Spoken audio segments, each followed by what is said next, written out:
আমার স্বামী দীর্ঘ ৫ বছর পর দেশে ফিরেছেন। বাড়ির সবাই অনেক খুশি ছিল। কিন্তু আমি একদমই খুশি হলাম না। আর কেনই বা খুশি হলাম না সেটার কারণ আমি একটু পরে বলতেছি।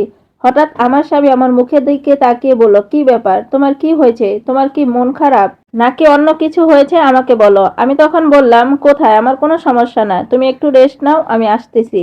তো আমি যখন পানি নিয়ে আসতেছিলাম আমার পায়ে অনেক ব্যথা ছিল। আমি খুঁড়িয়ে, খুঁড়িয়ে হাঁটতেছিলাম। আর এটা আমার স্বামীর চোখে পড়ে। তখন আমার স্বামী আমাকে ডেকে বলে, "তোমার পায়ে কি হয়েছে?"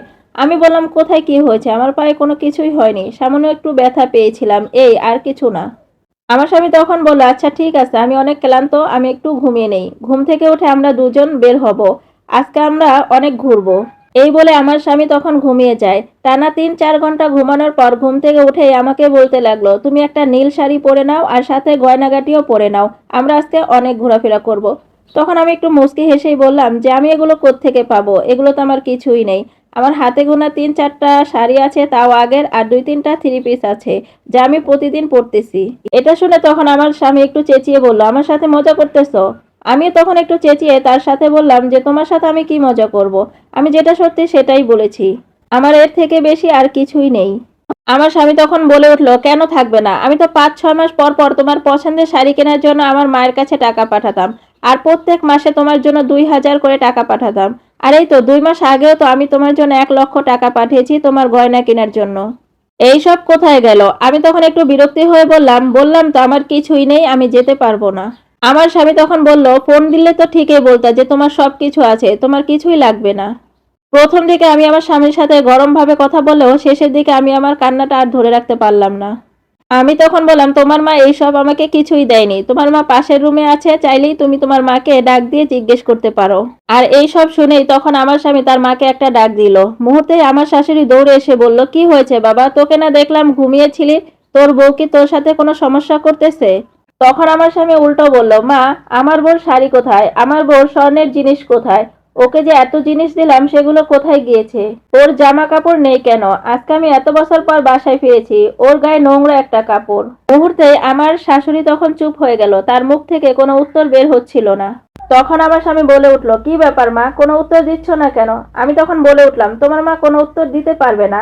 আমি বলতেছি, তুমি একটু শোনো। তুমি বিদেশে যাওয়ার পর তোমার মা এবং তোমার বোন আমাকে অনেক কষ্ট দিয়েছে, যা বলার মতো না। কাজে যদি একটু ভুল হতো সাথে সাথেই তোমার মা এবং তোমার বোন আমার গায়ে হাত তুলতো।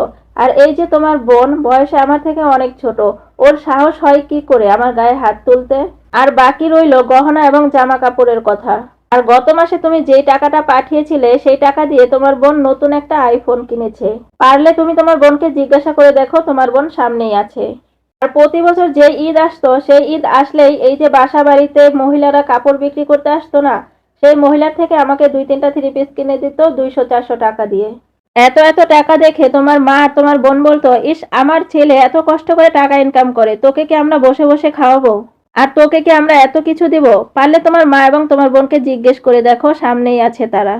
আমি যদি কখনো তাদের কাছে কিছু চাইতাম তাহলে তারা তো আমাকে কখনোই দিত না, বরং উল্টো আমার সাথে অনেক ঝগড়া করত। আর তুমি বলতেছিলে না আমার পায়ে কি হয়েছে, আমি খুঁড়ে খুঁড়ে হাঁটতেছি কেন? তাহলে একটু শোনো। গত পরশু আমি রান্না করেছিলাম। রান্নায় একটু স্বাদ কম হয়েছিল, তাই তোমার মা পুরো তরকারি সহ কড়াইটা আমার পায়ে ফেলে দেয়। আর তুমি বলছিলে যে তোমার সাথে আমি কেনই বা কথা বলতাম না। তাহলে শোনো, তোমার মা এবং বোন আমাকে কিছুতেই তোমার সাথে কথা বলতে দিত না। এসব শোনার পর তখন আমার স্বামী তার মাকে জিজ্ঞেস করে, "মা, আমার বউ যা বলতেছে এগুলো কি সব সত্য?" তার মা তখন কোনো প্রশ্নেরই উত্তর দিতে পারে না, কারণ তার মার কাছে কোনো প্রশ্নের উত্তর ছিল না। আমার স্বামী বলে উঠল, "কেন মা, আমার অনুপস্থিতিতে তোমরা আমার বউর সাথে এত খারাপ ব্যবহার করেছো? কেন তোমরা তাকে কাজের মেয়ের মতো রেখেছো?"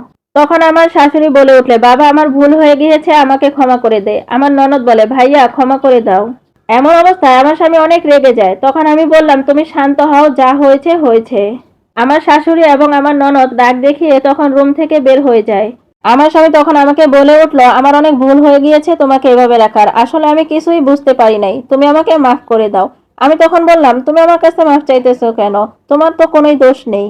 আমি তখন বললাম, "আমি স্ত্রী হিসেবে তোমার কাছে আমি একটা কথা বলবো, তুমি কি আমার সেই কথাটা রাখবা?" তখন আমার স্বামী বলে উঠল, "তুমি কি বলবা বলো, অবশ্যই আমি তোমার কথা রাখবো।" আমি তখন বললাম, "তুমি আর বিদেশে যাবা না, যেটা হয় দেশেই থাকবা, আমরা মিলেমিশে একসাথে থাকবো।" তখন আমার স্বামী বলল যে, "আমি কথা দিচ্ছি আমি আর কখনোই বিদেশ যাব না।" আমার স্বামী তখন বলে উঠলো, আচ্ছা অনেক হয়েছে, এখন তুমি রেডি হও, আজকে আমরা মার্কেটে যাব। আর তোমার কি কি নাই, কি কি লাগবে আমাকে বলো, আমি আজকে নিজ হাতে তোমাকে সবকিছু কিনে দিব। আসলে যাদের স্বামী প্রবাসে থাকে, যারা প্রবাসীর বউ, তাদের তো কষ্টের কোনো শেষ থাকে না। আর বিশেষ করে যাদের ঘরে এমন লোক আছে, তাদের তো কোনো কথাই নেই। যাই হোক, ভিডিওটি যদি ভালো লেগে থাকে তাহলে অবশ্যই চ্যানেলটি সাবস্ক্রাইব করে পাশে থাকবেন। সবাই ভালো থাকবেন, সুস্থ থাকবেন। আল্লাহ হাফেজ। আসসালামু আলাইকুম ওয়া রাহমাতুল্লাহ।